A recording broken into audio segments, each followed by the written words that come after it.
Fala galera do VF Comunica, mais uma entrevista para vocês. Desta vez é uma entrevista especial para mim. Primeira vez que eu trago o professor e empresário Gustavo Dantas aqui.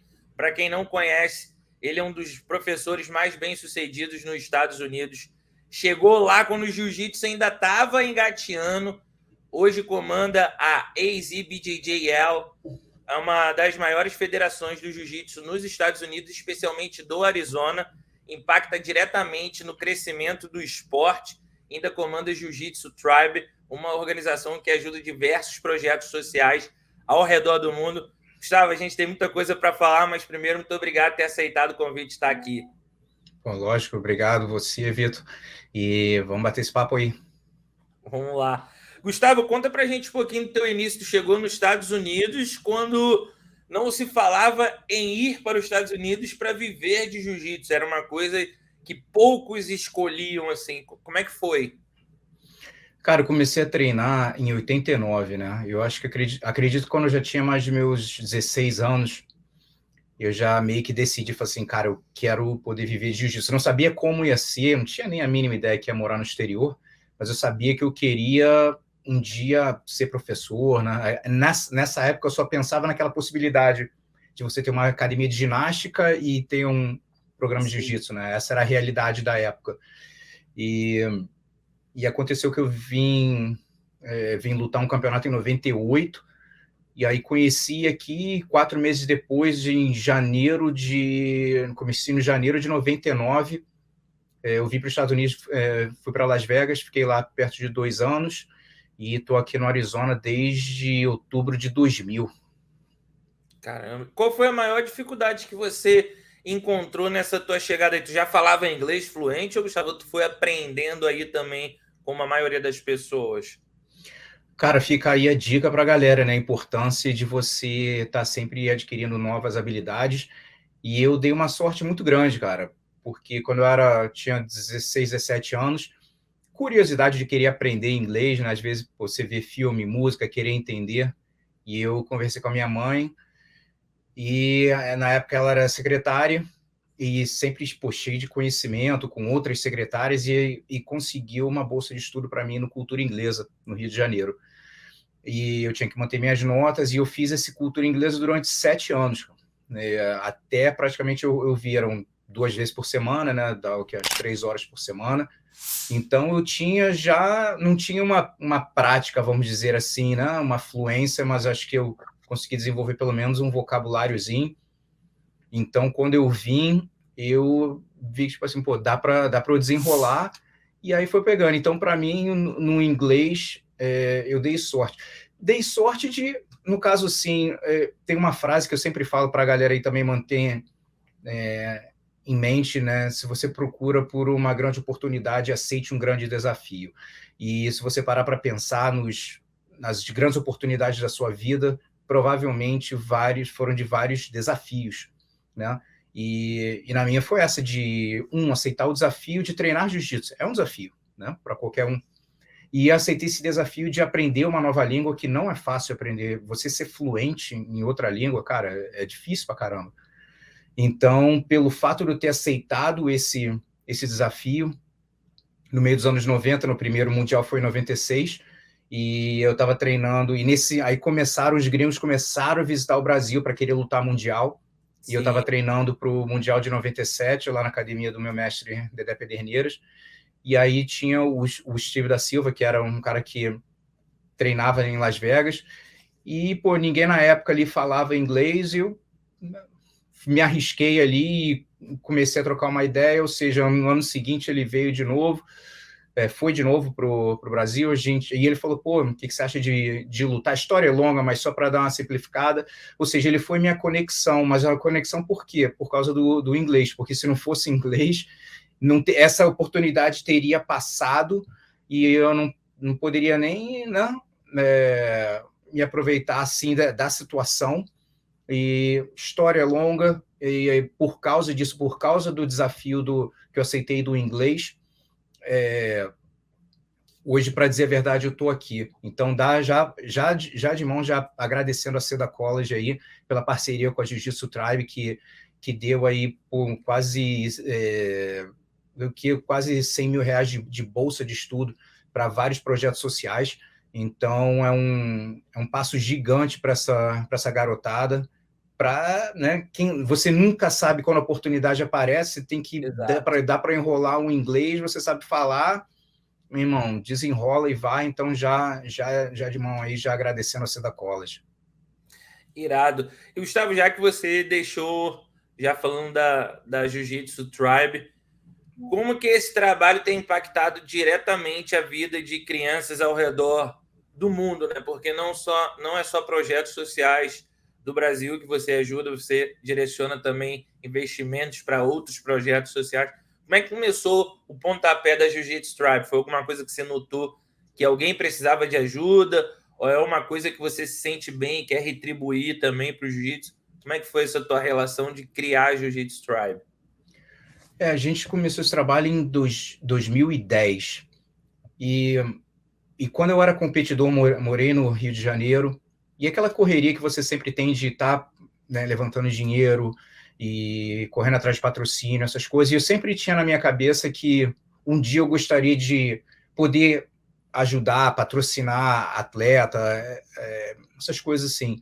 E com isso foi se desenvolvendo, né? A ideia foi se transformando aos poucos. Começou assim, comecei ajudando assim mais pessoalmente e ajudando também projetos aí em campeonato, mas aí eu comecei a reparar que o problema principal é o quê? Da sustentabilidade. Porque não adianta a gente, campeonato paga inscrição, caramba, e aí chega o professor e fala, irmão, tem que parar de dar aula porque tem que arrumar outro trabalho e não tem condição, né? Então a gente começou a mudar o foco para trabalhar mais em volta da sustentabilidade, de poder contribuir de alguma forma até para o professor, mas para manter o projeto social. E automaticamente vai impactar por vários... Gostaria que nos Estados Unidos só tem um projeto social, que por um acaso é no estado do Arizona, aqui do Arizona, umas 2 horas daqui, e é um programa assim, depois da escola que eles fazem, não é só jiu-jitsu, fazem arte, o cara faz um trabalho sensacional. Jiu-jitsu é só uma das atividades.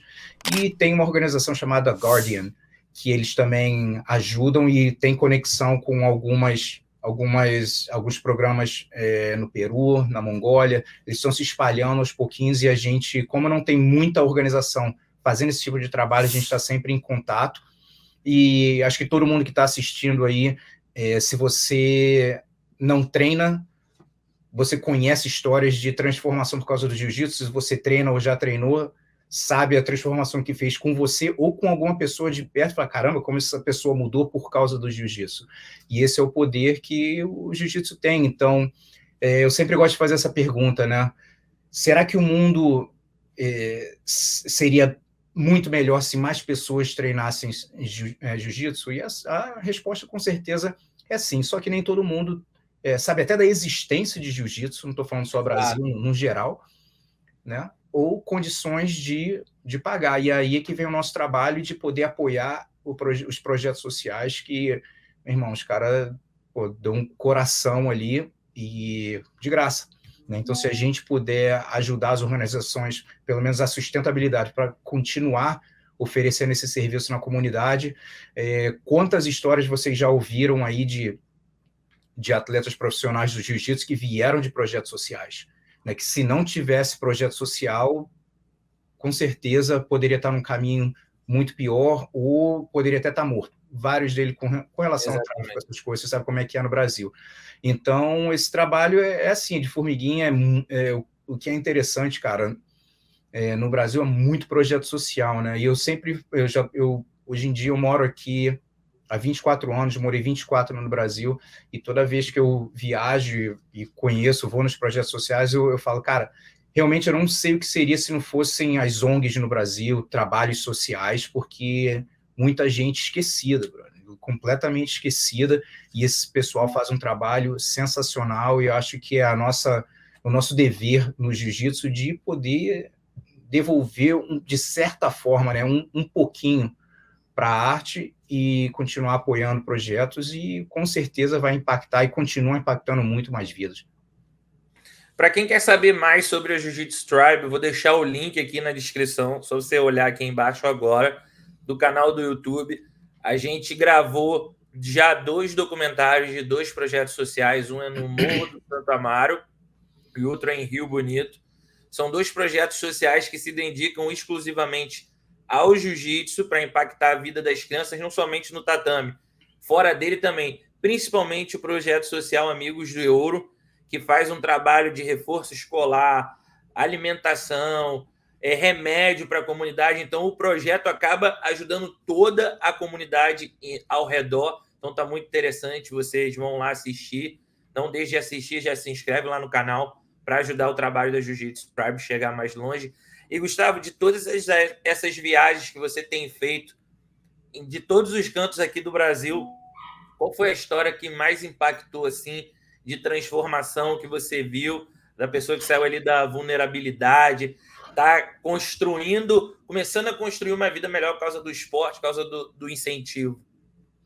Cara, é até difícil porque são tantas histórias, né? Mas eu acho interessante um projeto que a gente também já apoia há bastante tempo, com o Eduardo Oliveira, do Projeto Gaditas, no Rio Grande do Sul, que eles já tiveram 4 alunos que de lá foram estudar, foram para fora, fizeram essa parceria com a Seda College também, de estudar inglês e sair do Brasil, morar na Irlanda, tem um que está morando em Abu Dhabi. Então, essas transformações de abrir portas assim para. E eu estou dizendo ainda, tipo assim, um nem faixa azul era, faixa colorida. Agora ele acho que está passando para o adulto, outros também faixa azul. Então, não quer dizer que é profissional disso, não, está no começo e teve essa oportunidade. Exatamente. Cara, que nunca teria, né?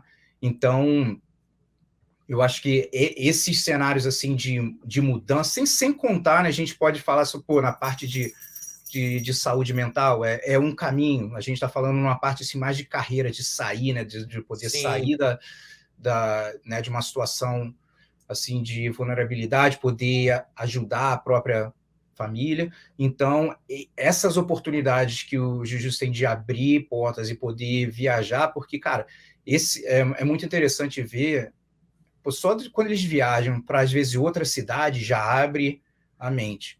Quando eles viajam para outro estado, então, caraca, então, ou seja, quando viaja para outro país, cara, muda, assim, a cabeça, né? Ver que o mundo, cara, o mundo é muito mais do que só isso aqui, a comunidade. Então, o esporte em si acaba sendo o jiu-jitsu, né? Poderia ser outro esporte, também vários esportes que possam abrir, mas hoje em dia, realmente, o jiu-jitsu dá uma oportunidade de carreira, né? Porque quando eu pensava em ser professor de jiu-jitsu, no caso, nos anos 90, né, pô, não existia esse, tipo assim, como assim você vai viver de jiu-jitsu, né? Não existia. Era loucura falar isso.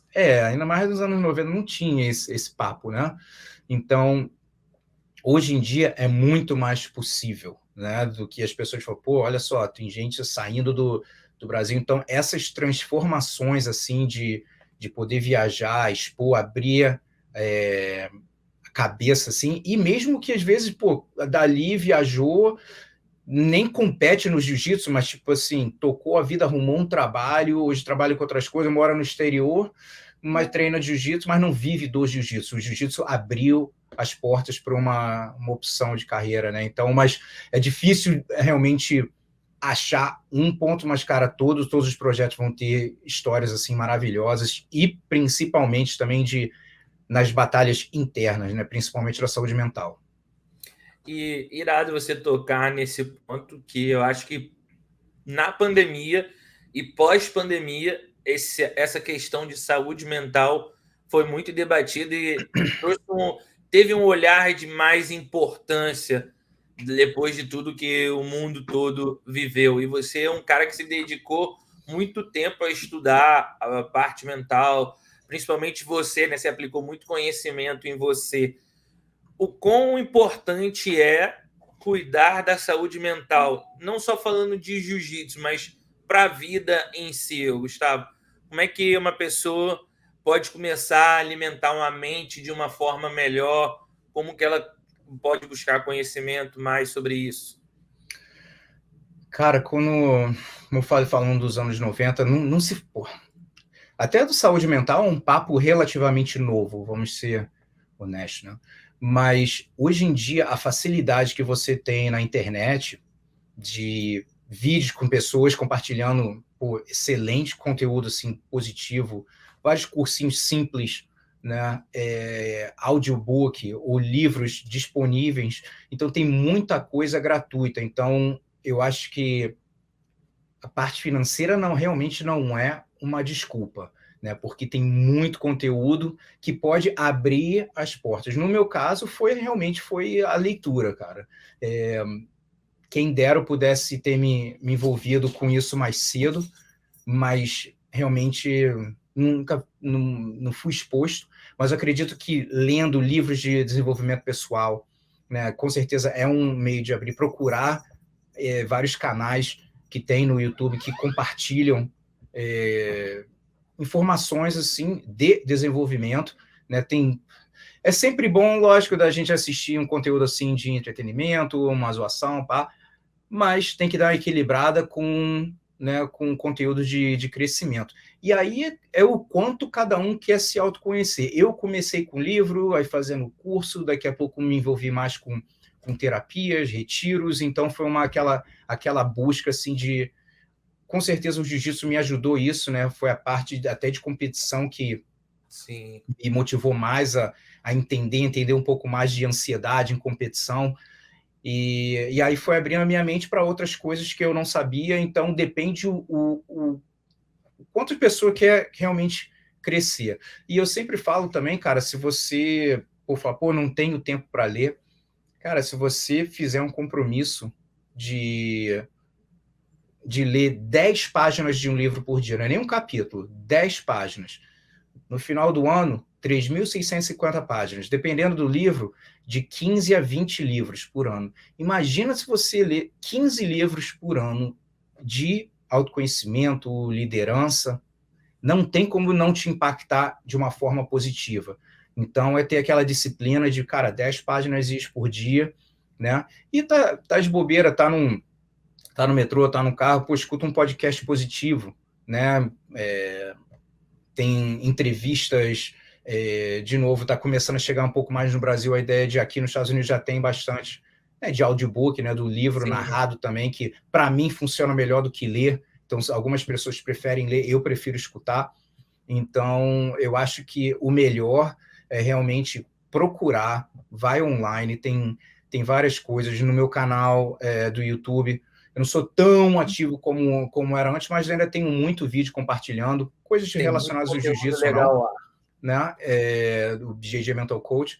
Então, tem vários vídeos, a série do Top 10 Erros Mentais, aí se desenvolveu no top 30 erros mentais que os atletas cometem, como evitá-los. Então, são todas lições que você aprende no tatame que, com certeza, você vai poder utilizar dentro e fora do tatame, e essa é a ideia principal. Tem algum livro assim que você indica para quem quer começar a ler? Eu, por exemplo, digo por mim, eu estou começando a ler mais livros de desenvolvimento pessoal, e um que eu estou lendo atualmente é aquele Como Fazer Amigos e Influenciar Pessoas. Fala muito sobre como você deve se portar e lidar com as pessoas, tratar as pessoas. Então, gostei muito de estar lendo esse. Gosto muito de estar lendo esse. Cara, para ser honesto, eu não leio muito livro em português, né? Porque é o que tem aqui, então os títulos às vezes são diferentes. Mas um que me ajudou bastante, esse aqui é em português, eu tenho em inglês e português, e tem um livro também, que é O Poder do Agora, Eckhart Tolle.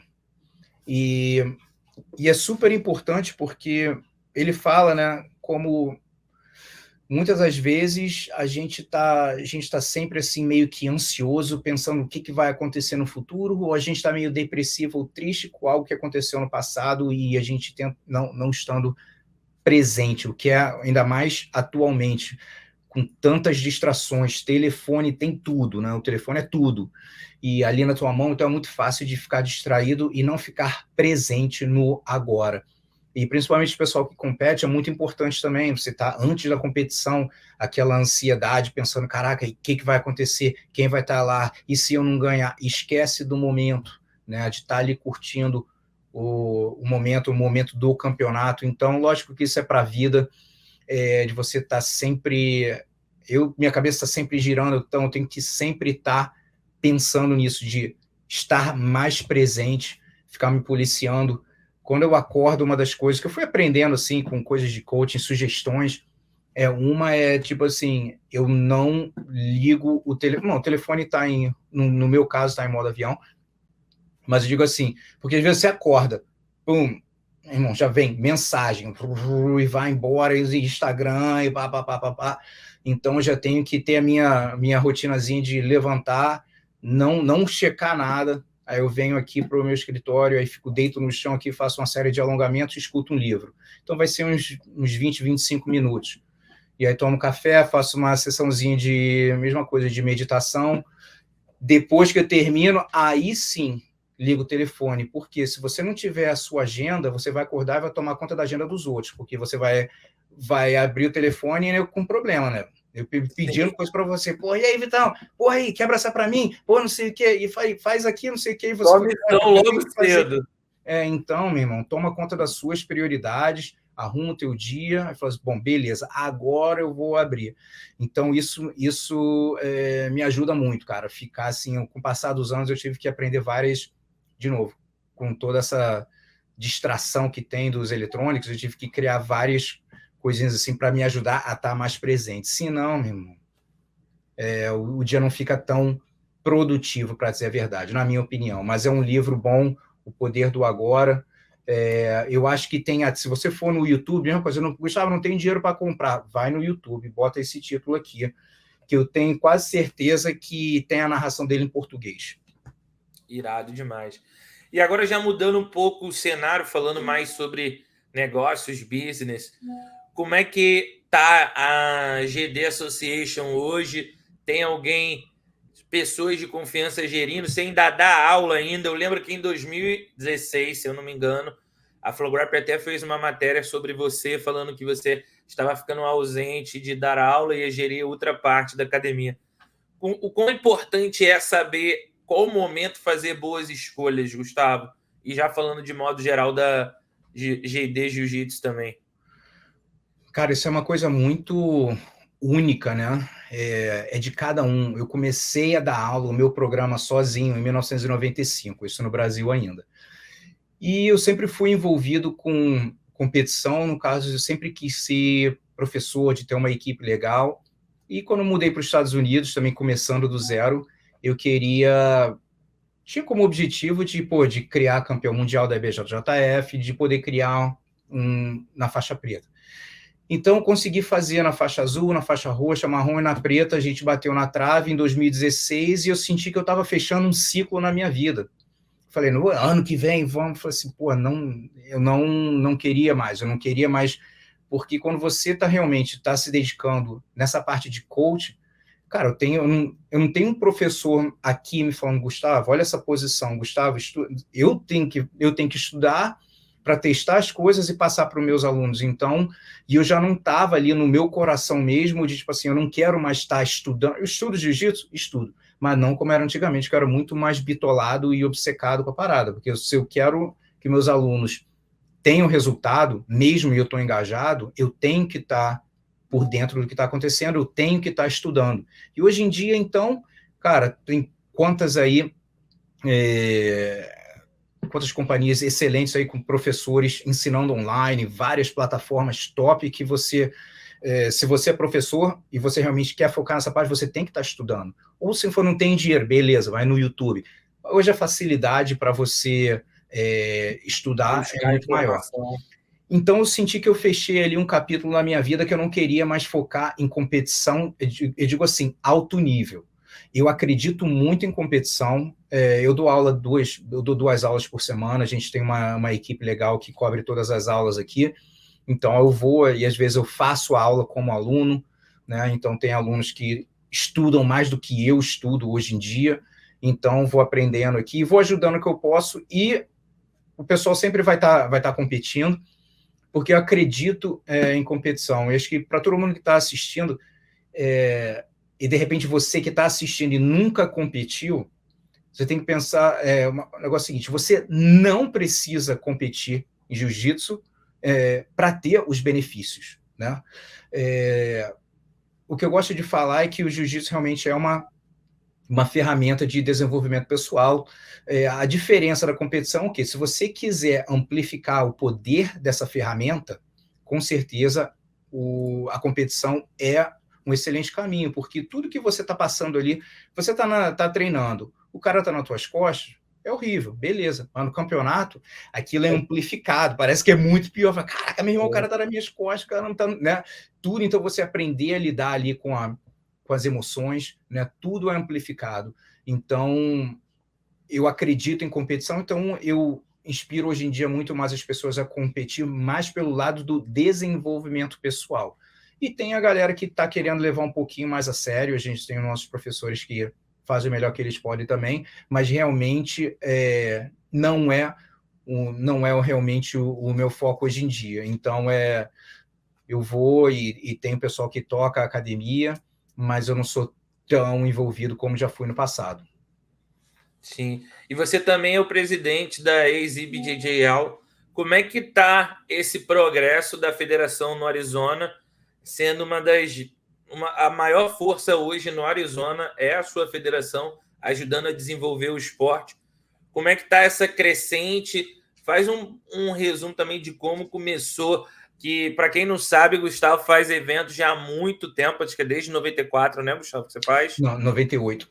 98, desde 98, e foi para o Arizona. Tem até um vídeo legal, depois eu peço ele para compartilhar com vocês aqui, como era o primeiro campeonato no Arizona e como é agora. Então fala um pouquinho dessa experiência também, Gustavo.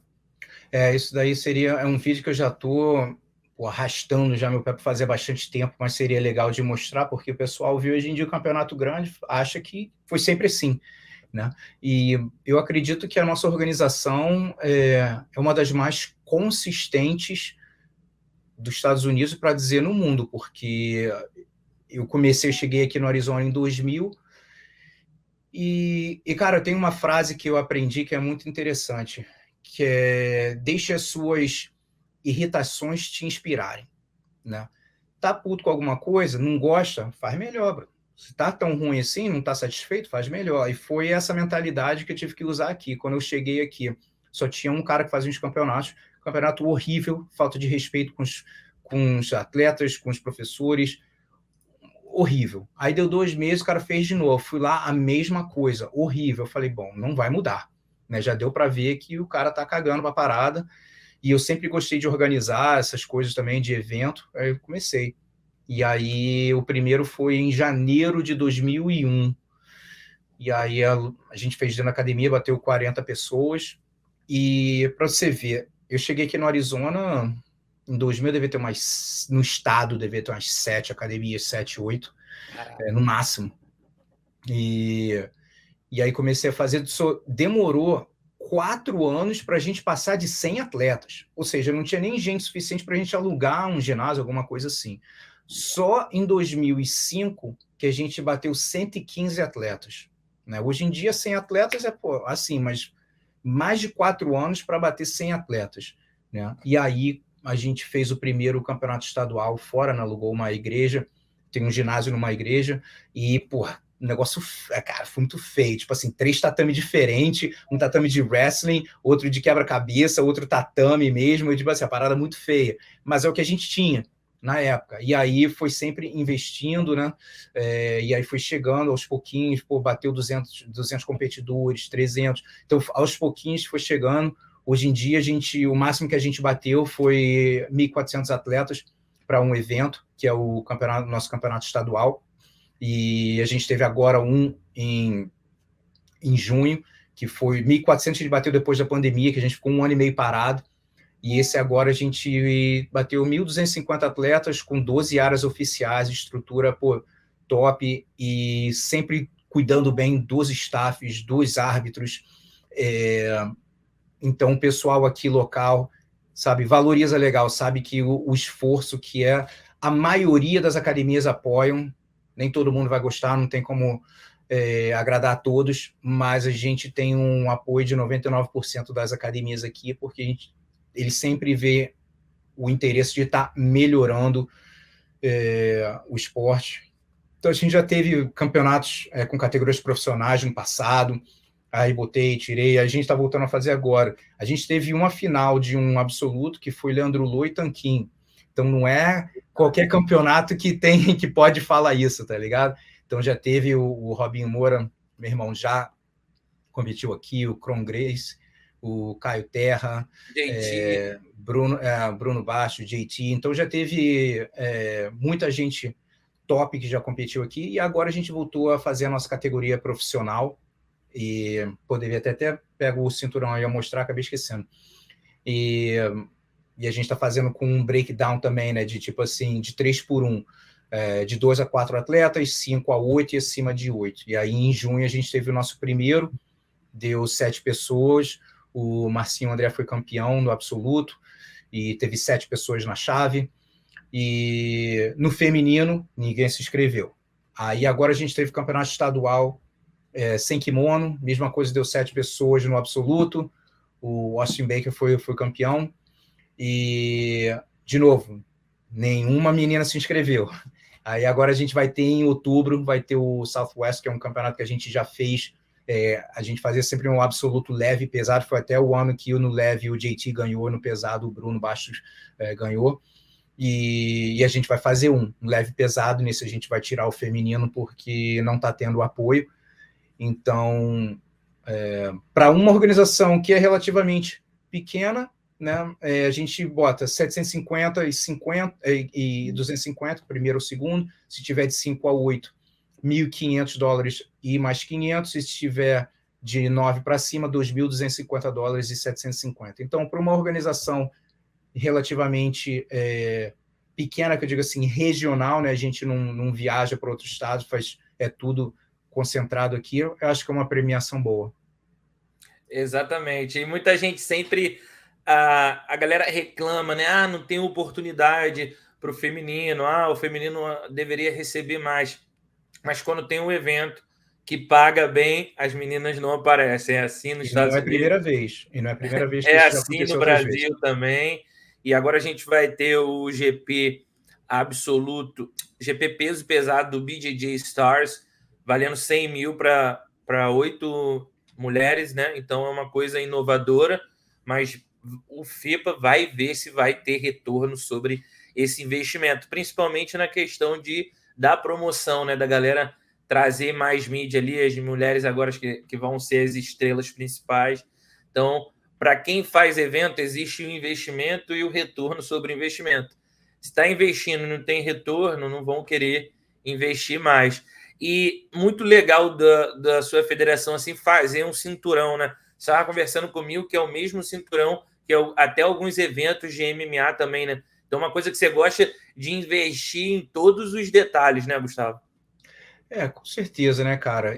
Quando comecei a fazer campeonato, eu sempre pensei assim, 50% a cabeça como competidor, 50% como promotor.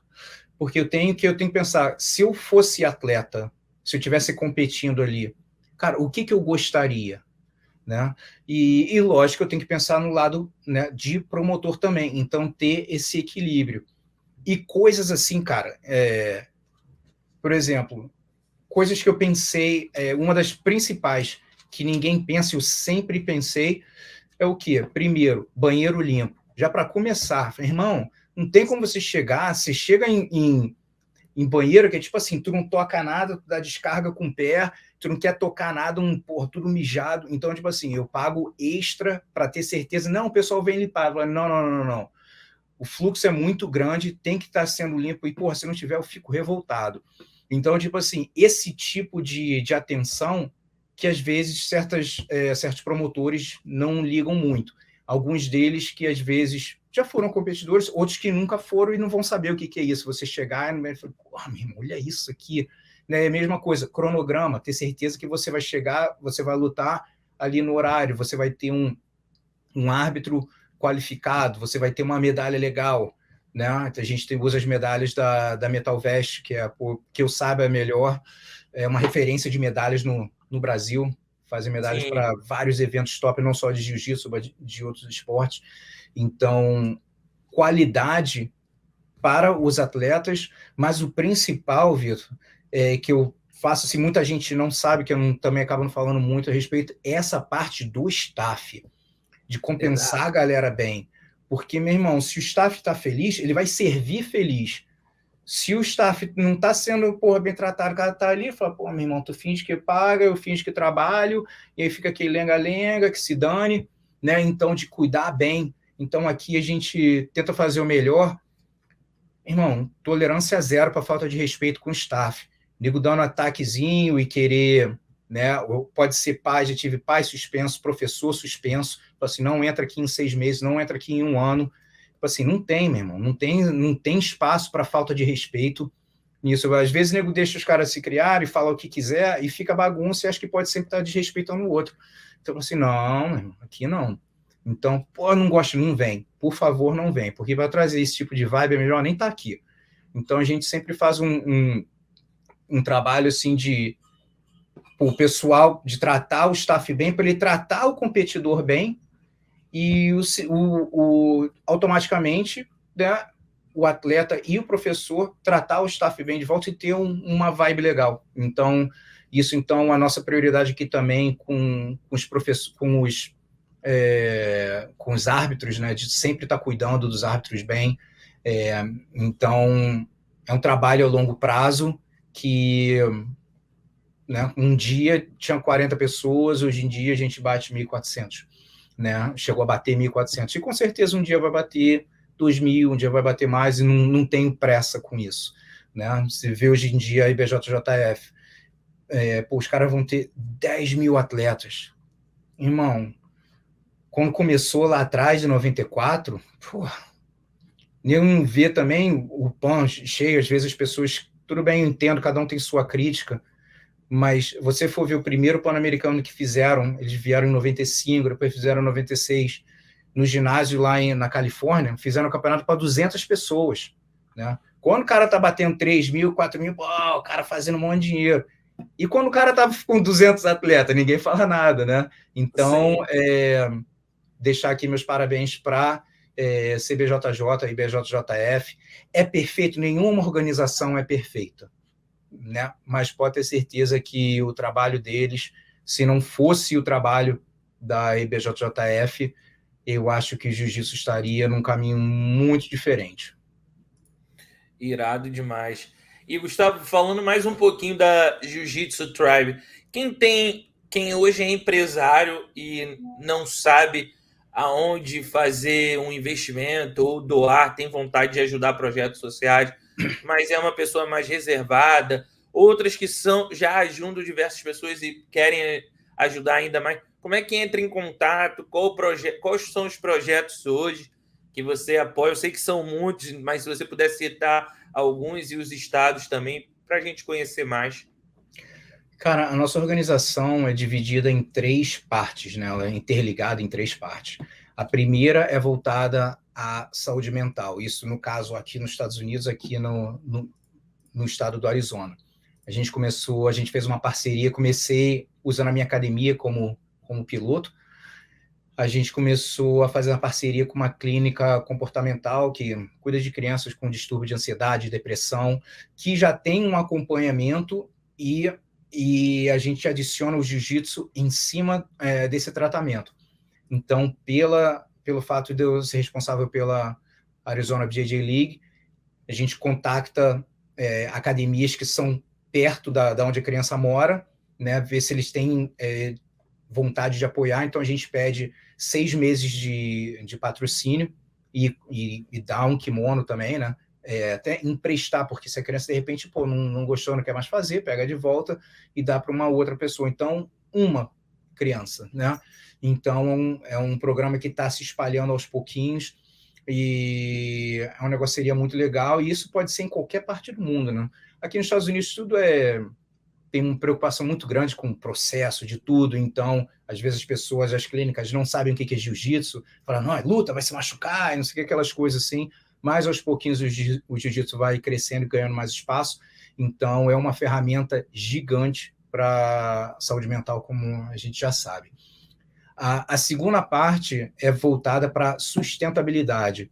Né? A gente tem um programa chamado Adote um Projeto Social. Isso eu falo mais voltado aqui nos Estados Unidos, né? Que é voltado para ou academias, negócios, não precisa ser necessariamente academias, associações ou até indivíduos que queiram patrocinar um projeto social, isso num período de 12 meses, um compromisso de 12 meses. Tem uma quantia específica e poder estar... E principalmente que a gente, como eu falei no começo, a sustentabilidade de poder ajudar, esse dinheiro pode ser para o professor, ou às vezes pode ser para o projeto. O professor merece sim receber. Então, essa é uma parte de sustentabilidade. A gente já fez também obras, né? Obras de melhorias, pode ser tatame, e a nossa parte também de kimono. A gente tem a parceria com a Braus, a gente fez até o primeiro lançamento de kimonos, agora a gente lançou ano passado, esse ano, quer dizer, o kimono Braus aqui no Jiu-Jitsu Tribe, que a cada kimono vendido, a gente gera um kimono novo, produzido o mesmo kimono, para um projeto social. Então, uma coisa que a gente está, aos pouquinhos, a gente está para lançar o próximo kimono. A gente fez um kimono preto, agora a gente está para lançar semana que vem um kimono branco, isso é só nos Estados Unidos, né, que ajuda também, de certa forma, a sustentabilidade deles, para eles poderem ter kimono e não precisar gastar dinheiro em kimono, poder investir esse dinheiro em outra coisa. E a terceira parte é o Instituto Jiu-Jitsu Tribe, que é localizado em Nova Hartz, uma cidade de 70 quilômetros de Porto Alegre, que é um instituto de desenvolvimento pessoal. Né? A gente tem o faixa preta Léo Gonzaga, que faz um trabalho sensacional, ele já faz um trabalho lá na cidade há 10 anos, e a ideia é um centro de desenvolvimento pessoal que tem o jiu-jitsu como a nossa educação física principal. A gente vai estar usando, mas tem um dos projetos que a gente também apoiou do Adote um Projeto Social do Instituto Acendendo Mente, faz um trabalho sensacional em Porto Alegre, no Morro da Polícia, e com a Nina Cardoso, que faz um trabalho, sem palavras. Eles têm um currículo sensacional de educação socioemocional, educação financeira, oficinas também profissionalizantes, e ajudando as crianças, os jovens a entrar no mercado de trabalho. E é exatamente isso que a gente quer fazer em Nova Hartz, replicar o Instituto Acendendo Mente. Então, atualmente, a gente tem um lugar dedicado só para o jiu-jitsu, né, uma sala lá que a gente tem as aulas e o professor é compensado.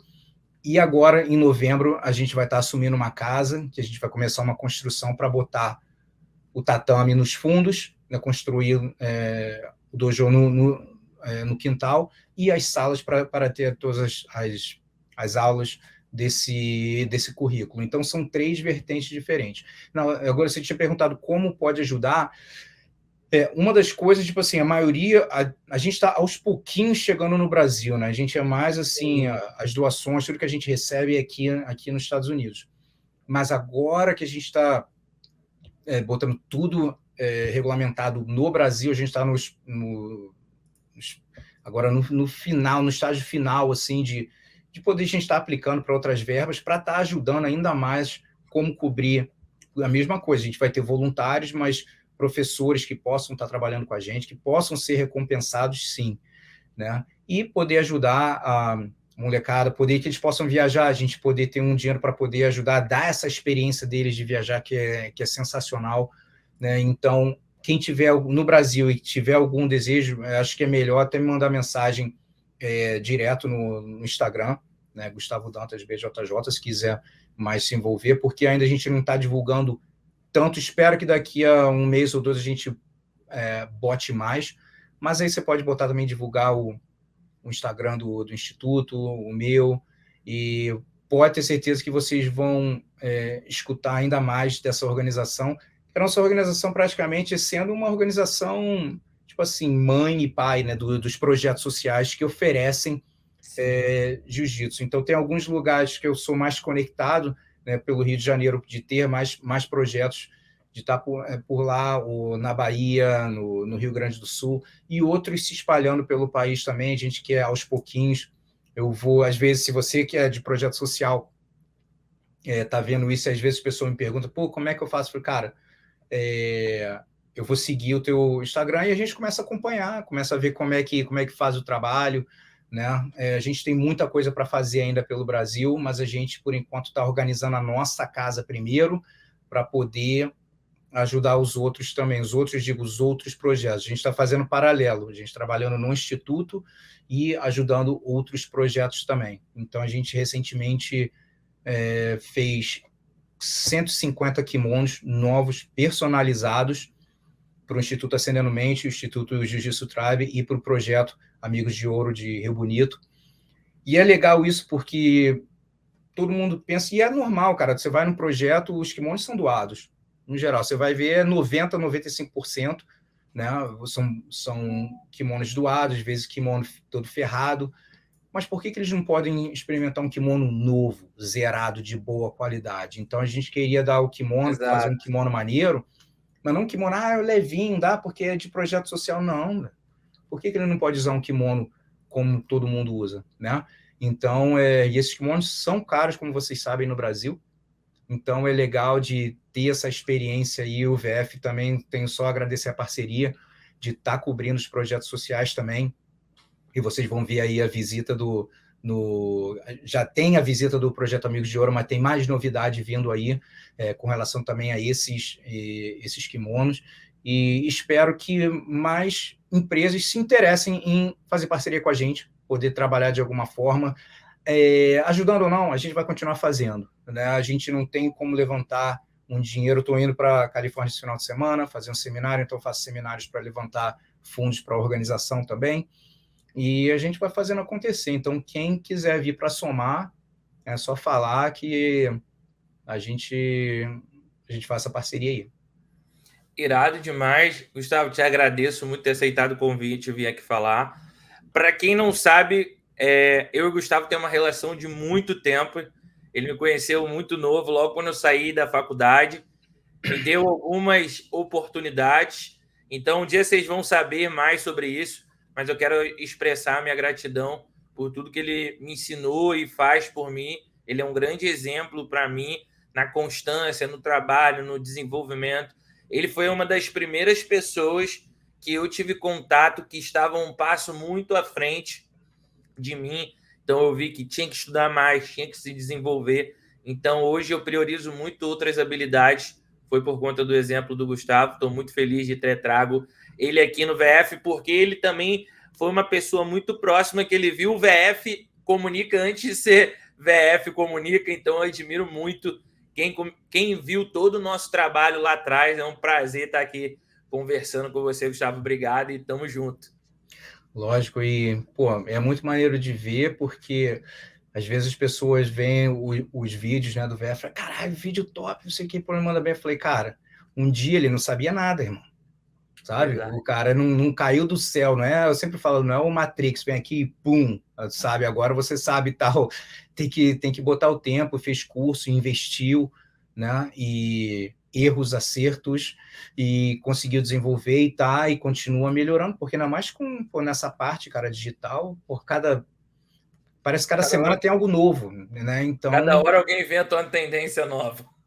Então, cara, é muito maneiro de ver, assim, a sua melhora, como você falou, você só tirava foto, nunca tinha filmado nada, né? Isso, sei lá, 7 anos atrás, 8 anos, não lembro. Mas, e aí foi fazendo, e foi se virando, e aprendendo, e investindo. E essa é uma palavra que o pessoal, muita gente no Brasil subestima, investimento. Investimento, às vezes, é financeiro e investimento de tempo. De novo, tem muito conteúdo gratuito, cara. Muita coisa gratuita na internet. Vai te levar a um ponto, e tem certas coisas que você realmente tem que fazer um investimento. Aí, às vezes, a galera fala, pô, mas é caro. O que é caro? Né? Depende. Então, não existe nada mais lucrativo, vamos dizer assim, do que o teu conhecimento, cara. Não existe, ninguém vai tirar isso de você. Né? Você vai aprender, aí é contigo, se você vai executar ou não. Mas essa é importante, é muito legal de ter isso como exemplo, e para a galera que está assistindo aí, pode ser com vídeo ou não, tem alguma coisa que você quer fazer, não tem outro caminho, é botar a cara, né? E a gente até conversando, falando, caraca, os primeiros vídeos, olha para trás, mas, meu irmão, tem que começar em algum lugar, não tem como, né? Então teve que viver toda essa parte. Então, para a galera que está querendo aí aceitar novos desafios, né? E é uma coisa, esse é um exemplo que eu falei da frase no começo, para fechar aqui. Se você procura por uma grande oportunidade, aceite o desafio. Olha o desafio que você, Vitor, aceitou, de aprender a filmar, de aprender a fazer vídeo. Olha o que isso, olha as oportunidades que isso, né, que isso gerou na sua vida. E quando muitas das vezes você aceita um desafio, sempre vai ter uma oportunidade. Às vezes pode ser, a oportunidade não é nem exatamente o resultado que você queria. Pode ter certeza que, né, às vezes é um campeonato que você não ganhou, mas tem uma oportunidade de crescimento, de aprendizado muito grande ali. E às vezes essa oportunidade vem como uma outra forma de um outro desafio. Pô, você chegou aqui, que legal. E se você fizer isso aqui? E aí daqui a pouco você entra nesse ciclo de desafio, oportunidade. Você aceita essa oportunidade, esse desafio gera uma oportunidade, essa oportunidade gera um desafio, e aí as coisas começam a fluir. Só que enquanto você não aceitar o desafio, esse loop aí, esse ciclo não vai rodar. Então tem que aceitar desafio, não tem jeito. Igual, eu gosto muito porque foi a partir do início desse ano, não lembro, o ano passado, que eu comecei também a me desafiar em fazer entrevista em inglês, né? Para quem não sabe, eu fiz curso pouco tempo e minha primeira viagem para os Estados Unidos foi em 2016, não falava nada, só fiquei com o brasileiro, voltei em 2017. Aí foi que eu conheci Gustavo, e Gustavo me chamava para ir na academia e eu tinha que ir para a academia sozinho, mas eu estava numa zona de conforto, e como minha irmã, meu cunhado já falava português, então garantia em quem eu estava e falava inglês. Então o Gustavo me chamava para ir a algum lugar, eu me garantia que ele falaria comigo ali. Então, por muito tempo, eu não desenvolvi essa habilidade por ficar na zona de conforto. Então, depois que veio a pandemia, fiquei impossibilitado de viajar e eu queria entender mais. Comecei a estudar de casa, assistindo vídeo, assistindo filme, até que um dia eu vi, inspirado em um amigo meu, fazendo entrevista com um americano. Falei, cara, por que não? Vou tentar. E foi numa situação muito mais difícil, porque eu não entrevistei não foi um americano de fato, foi um norueguês que falava inglês, então o sotaque já foi muito diferente. E no final da entrevista eu fui bem sincero, que essa parte eu não coloquei no ar, mas eu fiquei perguntando para ele, cara, você entendeu tudo que eu falei? Ficou legal? Eu falei muito errado? Ele, não, cara, deu para entender, você vai evoluir e tudo mais. E depois já fiz entrevista com um monte de pessoas importantes em inglês. Então, um desafio, foi ali que eu aprendi mesmo a ter um desafio de gravar. Colocar a câmera na tua mão é igual dirigir carro. Tu vai dirigir o carro, tu nunca dirigiu o carro, meu irmão. Tu olha aquela máquina ali, o teu senso de espaço fica pequeno, sendo que é muito maior, mas às vezes o medo bloqueia. E eu tinha muito isso, né? O medo e a vergonha.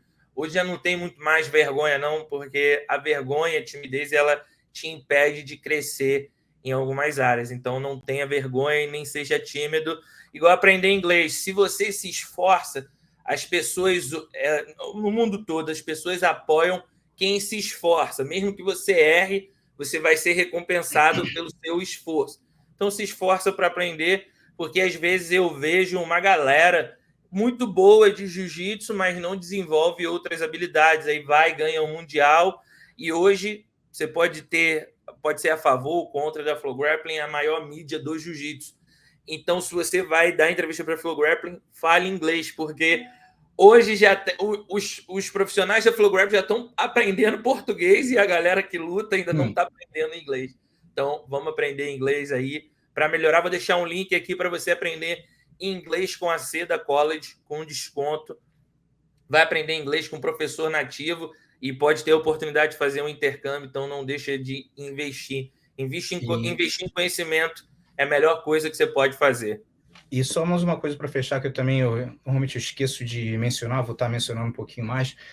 Para quem quiser, a gente falando de investimento, de aprender, eu tenho um curso chamado Top 30 Erros Mentais que os atletas cometem e como evitá-los. Eu comecei isso em 2014, comecei com os top 10, baseado nos erros que eu fiz. E depois de entrevistar por mais de 300 pessoas, com podcast em inglês e português, eu fui acumulando outros erros e criei esse top 30. Então, são 30 erros mentais que atletas cometem, como evitá-los, no site errosmentaisnojiu-jitsu.com. Então, são 30 vídeos, 30 e pouquinho, mas de cada tópico tem um, e tem também depoimentos de atletas, de professores, falando a respeito desse específico erro que vai estar mencionando na aula. Então, se vocês quiserem, e acho que é importante também, principalmente para professores, porque muitas das vezes atletas têm algum problema, assim, tem alguma dificuldade, e o cara pode falar, pô, mas eu não tenho, pô, meu irmão, vai e cai para dentro, assim, tudo bem, não é todo mundo, nem todo mundo é igual, né? Então, é legal para você entender e poder dar até uma ajuda, assim, de certa forma, poder entender um pouquinho melhor o que o seu atleta está passando. E se você é atleta, de repente, desse top 30, você fala, pô, só tem 2 aí, 2 coisas só, tudo bem, mas pode ter outro. Um dia você vai virar uma referência, você é referência na academia, as pessoas falam, pô, me sinto nervoso com isso. Só de você ter algum conteúdo na cabeça para falar, pô, lembro que eu vi o Gustavo falando a respeito disso aqui, de repente você poder ajudar de alguma forma, bem simples, a linguagem bem simples para poder utilizar de novo, não só no tatame, mas na vida também. Obrigadão, Vitor. Obrigadão, Gustavo. Tamo junto. Até a próxima. Fala, galera. Henrique Secone na área. Muito contente em estar finalizando meu primeiro instrucional de Jiu-Jitsu. Nós gravamos 5 módulos com muita coisa que vocês me veem fazerem nas competições, né? Muita coisa que vocês me veem fazendo nos treinos. Então tudo isso está bem esmiuçado, bem detalhado para você conseguir aplicar no teu Jiu-Jitsu.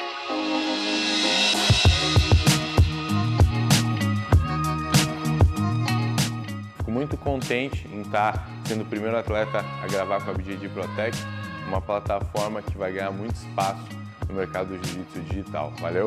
Então não perde tempo, entra lá, segue a BJJ Protect, fica atento que tudo isso vai estar disponível logo para você.